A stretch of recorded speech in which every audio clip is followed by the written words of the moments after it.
Hello, my name is Eddie Tofpik. I'm Head of Technical Analysis and Senior Markets Analyst at ADM Investor Services International Limited. And here is your weekly technical analysis of LME 3-month nickel, zinc and tin. LME 3-month nickel. Okay, so just to remind you, I have said repeatedly in this commentary for months and months that the most significant feature of this market has been the key lows of 2021 at 15,665, which led to the lows of late November 23 plus the lows in 24, most recently in October and November and early December, and I suppose also the congestion in January and February this year, and also where we are now. I'd also add that for many months I had also highlighted the 15,840 level along with the low for 2021 at 15,665 as still being key. So 15,665 has next to it the flatlining mauve medium moving average, currently 15,680, and nearby the green short medium moving average, currently 15,730. Above these we have the dark blue July 24 to November 25 head and shoulders top neckline, currently at 16,010, and the gold long moving average, currently at 16,005. Altogether, some pretty heavy duty resistances.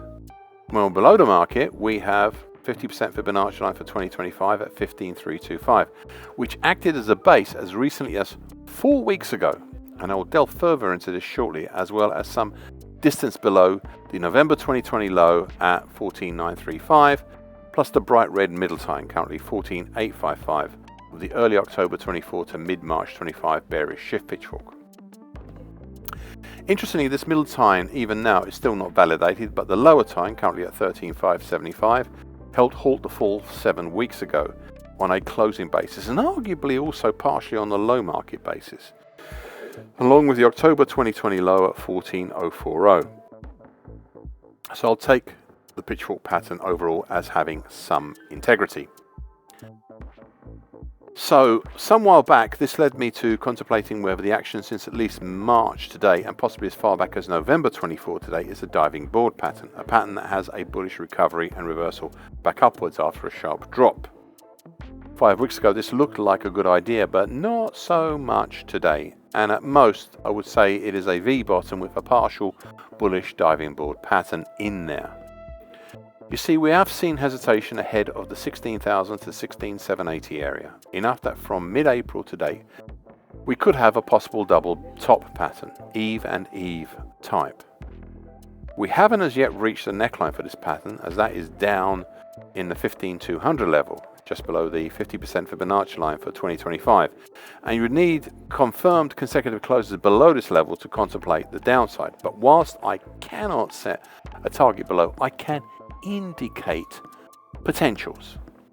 Thus a primary potential after a confirmed break lower, we down in the 14,835 zone, so it's not too far away, whilst the secondary potential lower would be down in the 14,380 zone. I say again, these are just potentials, but ones that might come about as targets if a move lower happens or before I get a chance to comment next time. LME 3-month zinc.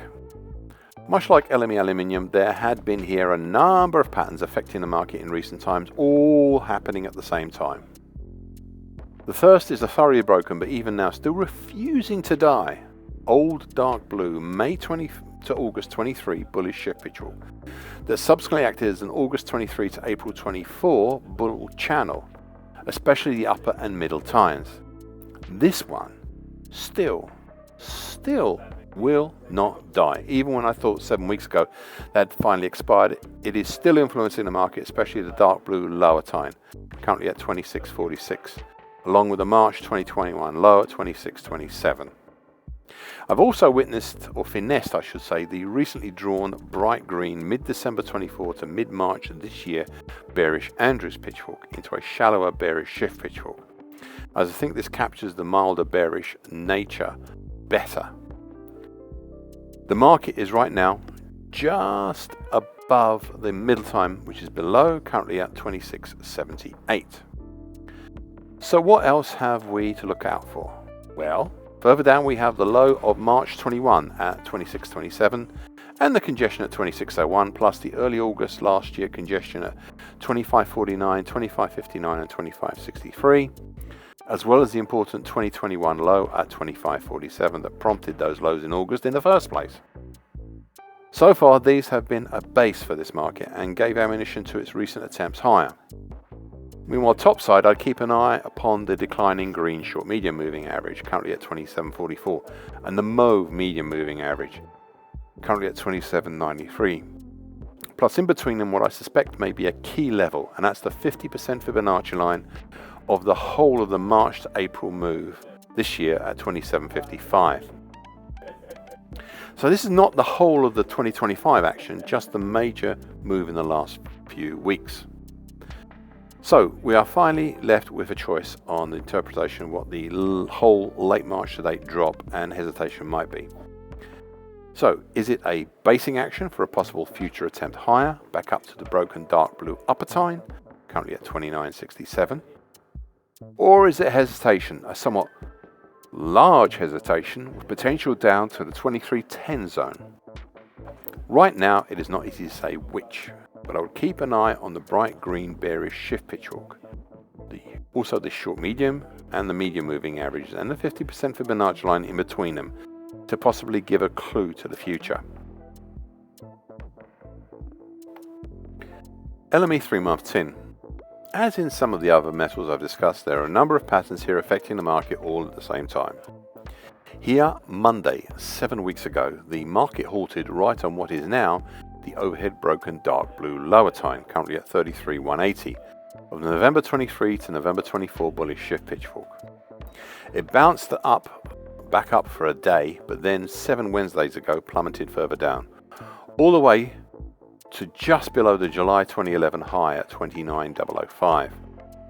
On the way down, it passed through the gold long moving average, currently at 31,415, and the mauve medium moving average, currently 31,150, closing below both before turning back up again for just a day in the middle of April, before dropping down again, though this time not so far, just to the combination of the 50% Fibonacci line for the March 23 to April 24 move at 30,010, the bright red neckline extension, currently 30,120, of the October 23 to January 24 reverse head and shoulders bottom, and piercing, though not breaking, the bright green lower tine, currently at 31,110, of the late November 24 to early August 25 bullish shift pitch fork.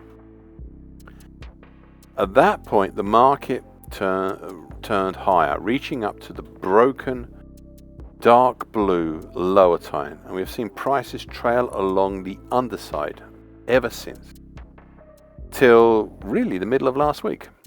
Interestingly, 2 weeks ago the market moved just over the purple neckline extension, currently at 32,520, of the April 24 head and shoulders continuation pattern, and we are seemingly trying to stabilize over this even now.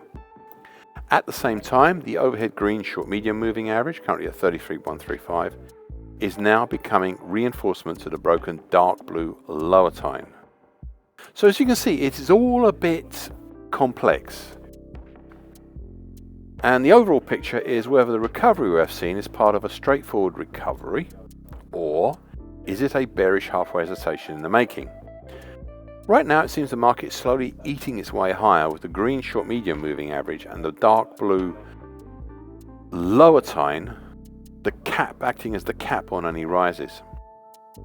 However, in a couple of weeks' time, the rising dark blue broken lower tine meets the new combination overhead of the 50% Fibonacci line for the whole of 2025 move at 33,670, plus a significant previous all-time high back in April 2011.